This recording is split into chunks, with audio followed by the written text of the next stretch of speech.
आपने हमसे slugs and snail के बारे में बार बार सुना है कि वो हमारे गार्डन को किस तरह डिस्ट्रॉय करते हैं। ये स्लग्स हैं जी, ये देखिए, ये भी एक पौधे पे एक अटैक कर रहा है, लेकिन दूसरा जो है वो किसी और से मत जा रहा है कुछ और तलाश करने के लिए।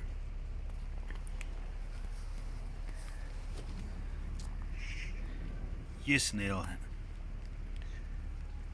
इनके बैक के ऊपर इनका अपना घर भी साथ साथ ही ट्रैवल करता है जहाँ ये जाते हैं। तो ये हैं जो हमारे गार्डन को हमें यहाँ पे परेशान किए हुए हैं। और ये अभी चूँकि बारिश शुरू हुई है और मौसम गीला हो गया है, तो इस तरह के मॉइस्चर के मौसम में ये बाहर निकल आते हैं। सोचा कि आपके साथ शेयर कर दें उन लोगों के साथ जिन्होंने जो इनके बारे में नहीं जानते। ये एक छोटा स्लग है जो बाहर निकला हुआ है। ये बड़े मैच्योर हैं, बड़े साइज़ के।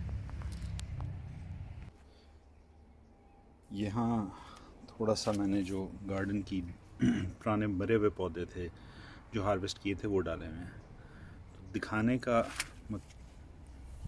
मतलब ये है कि ये this is not all bad. Slugs and snails, ये जो डिब्री, जो डेड मैटर होता है, इसको भी खाते हैं और कंपोस्ट में कन्वर्ट करते हैं जब वो अपना फजलात के ज़रिए। लेकिन इस गार्डन में ये बैलेंस जो है वो ख़राब हुआ है, जिसकी वजह से मुझे ज़्यादा प्रॉब्लम है। तो ये साथ ही मैंने सोचा कि तस्हीबी अपनी जो है ना वो, या बैलेंस पिक्चर दी जाए कि अगर हमारे पास इनकी कंट्रोल्ड पॉपुलेशन हो तो वो गार्डन के लिए बेनिफिशियल ही है। बहरहाल, this is it for now. अस्सलाम व रहमतुल्लाह।